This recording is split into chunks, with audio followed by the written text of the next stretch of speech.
প্রিয় দর্শক, আপনাদের সবাইকে আমন্ত্রণ নতুন একটা ভিডিওতে। এই ভিডিওতে যে বিষয়টি নিয়ে কথা বলবো সেটা হচ্ছে ভ্যানিটি ব্যাগ। শেখ হাসিনার ভ্যানিটি ব্যাগ এখন আবার আলোচনায়। এই আলোচনার সূত্রপাত করলেন আমাদের মানবজমিনের প্রধান সম্পাদক মতিউর রহমান চৌধুরী। তিনি কিভাবে জানলেন শেখ হাসিনার ব্যাগের মধ্যে, ভ্যানিটি ব্যাগের মধ্যে 3 পৃষ্ঠার পদত্যাগ পত্র ছিল, সেই বিষয় নিয়ে কথা বলবো। এবং শেখ হাসিনা পদত্যাগপত্র ছাড়া তার ভ্যানিটি ব্যাগে করে আর কি নিয়ে গেছেন সেইটি নিয়ে কথা বলবো, এবং আরও কি নিলে ভালো করতেন সেটি নিয়েও কথা বলবো। শুরুতেই বলি যে ভ্যানিটি ব্যাগ কিন্তু নারীদের খুব পছন্দের একটা বিষয়, ঠিক আছে। এটা ফ্রান্সের যে ব্র্যান্ডেড ভ্যানিটি ব্যাগগুলো আছে এগুলো খুব দামি এবং খুব পছন্দের। ইটালির যে ভ্যানিটি ব্যাগগুলো আছে বিখ্যাত কোম্পানিগুলোর, সেগুলো খুব পছন্দের এবং খুব দামি। আচ্ছা, ঠিক আছে, আমি সেদিকে যাব না। আমি বলতে চাই প্রথমে যেই কথা, শেখ হাসিনা পদত্যাগপত্র তো নিয়েছেন, 3 পৃষ্ঠার পদত্যাগপত্র, এর সাথে আর কি নিয়েছেন? আপনারা একটা জিনিস মনে রাখবেন, আমাদের আসিফ নজরুল স্যার, আমাদের সাবেক আইন উপদেষ্টা, তিনি একসময় ঢাকা বিশ্ববিদ্যালয়ের শিক্ষক হিসেবে কথা বলেছেন। শেখ হাসিনা সরকারকে একদম উৎখাত করার জন্য তিনি চেষ্টা করেছেন। তিনি তখন বলেছেন যে ২৬ লক্ষ ভারতীয় বাংলাদেশে কাজ করে, অথচ বাংলাদেশের ছেলেমেয়েরা চাকরি পায় না। আমরা আসিফ নজরুল স্যার যখন ক্ষমতায় আসলেন তখন আমরা ২৬ লক্ষ ভারতীয় খুঁজলাম, কিন্তু পাইনি। কেন পাইনি? কি কারণে পাইনি? আসিফ নজরুল স্যারকে অযথা আমরা অপবাদ দিয়েছি, কারণ শেখ হাসিনা যাওয়ার সময় ভ্যানিটি ব্যাগে করে ওই ২৬ লক্ষ ভারতীয়কে নিয়ে গেছেন, ঠিক আছে, এটা পরিষ্কার। আচ্ছা, আর শেখ হাসিনা যাওয়ার সময় এই দেশের শান্তি, শৃঙ্খলা, উন্নয়ন এগুলা ভ্যানিটি ব্যাগে করে নিয়ে গেছেন, ঠিক আছে। এটার জন্য আমরা হতাশা ব্যক্ত করছি। ২৬ লক্ষ নিয়েছেন আর শান্তি শৃঙ্খলা, আইন শৃঙ্খলা, দেশের উন্নয়ন নিয়ে গেছেন, এটার জন্য দুঃখ প্রকাশ করছি। দেশে আজকে এত অশান্তি। আর আরেকটা বিষয় হচ্ছে, শেখ হাসিনা আরও কিছু যদি নিয়ে যেতেন এটা ভালো হতো। সেটা হচ্ছে ডক্টর ইউনূসকে যদি নিয়ে যেতে পারতেন ভালো হতো দেশের জন্য, ভ্যানিটি ব্যাগে যদি ঢুকাতে পারতেন।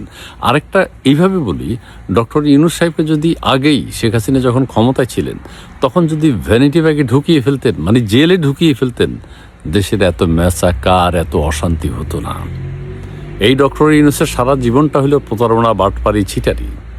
তাকে অনেক, তবে হ্যাঁ, দেশের মানুষ বিগড়ে যেত। হ্যাঁ, একজন নোবেল লরিয়েটকে জেল ভ্যানিটি ব্যাগে ঢুকানো হয়েছে, এটা আমরা মানি না, মানব না।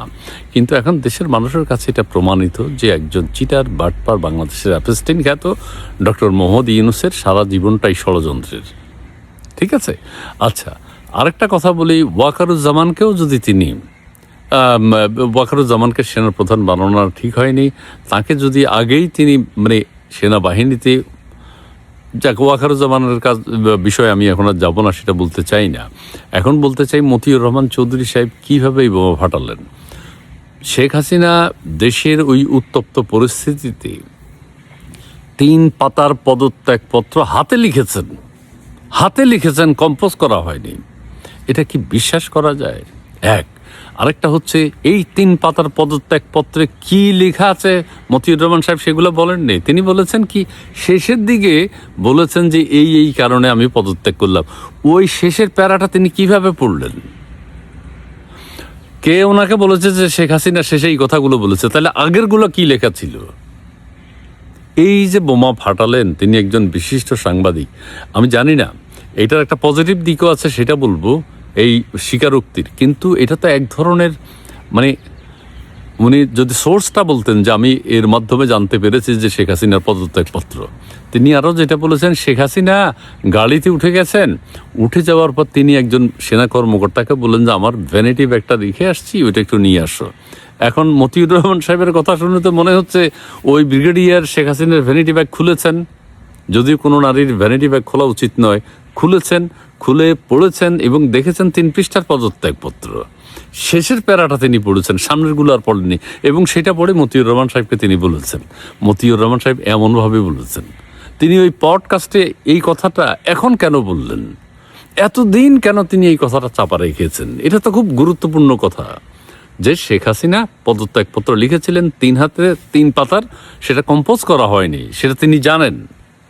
আচ্ছা, এটা তিনি এতদিন জনসমাজকে উত্থাপন করেননি, এখন উত্থাপন করার বিষয়ে অনেকে আবার সমালোচনা করে বলছে যে মতিউর রহমান সাহেবদের বই আসবে, একটা বই বাজারে বেরোবে, সেই বইয়ের মধ্যে এগুলা লেখা আছে, সেই বইটার যাতে কাটতি ভালো হয় সেই জন্য তিনি বোম ফাটালেন, এটা তার টেকনিক, এক্ষেত্রে তিনি সাকসেস।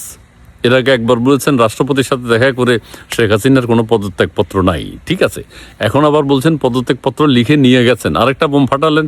এটার পজিটিভ দিকটা হলো তার মানে শেখ হাসিনা পদত্যাগ করেননি, তিনি একটা এখনো বৈধ প্রধানমন্ত্রী, ঠিক আছে, শেখ হাসিনা এখনো পদত্যাগ করেননি মতিউর রহমান সাহেবের চৌধুরীর কথা অনুযায়ী, ঠিক আছে, এইটা হলো পজিটিভ দিক। কিন্তু এই ভ্যানিটি ব্যাগে করে নিয়ে যাওয়া, পদত্যাগ করতে চেয়েছিলেন, ওইটা লিখে আরেকজন কম্পোজ করতে চেয়েছিল, আরেকজনের কাছে পাঠানোর কথা ছিল, সে হিসাব মিলানো যায় না, হিসাব মিলানো যায় না, ঠিক আছে। যাই হোক, মতি সাহেব বলেছেন, তবে আমি আবারও বলি, আপনারা সেটা নিয়ে আলোচনা সমালোচনা অনেক চলছে দেশে, আমি আবারও বলি 26 লক্ষের যে ব্যাপারটা, 26 লক্ষের যেই ব্যাপারটা, আমি এর পক্ষে কথা বলছি, আমাদের সাবেক আইন উপদেষ্টা আসিফ নজরুল স্যার, আইন উপদেষ্টার পক্ষে কথা বলছি এই কারণেই, এইভাবে যে ওনাকে আমি একটু দায় মুক্তি দিতে চাই। সেটা হচ্ছে আসিফ নজরুল স্যার যে 26 লক্ষ ভারতীয় বাংলাদেশে আছে বলেছিলেন, সেই 26 লক্ষকে শেখ হাসিনা যাওয়ার সময় নিয়ে গেছেন ভ্যানিটি ব্যাগে করে।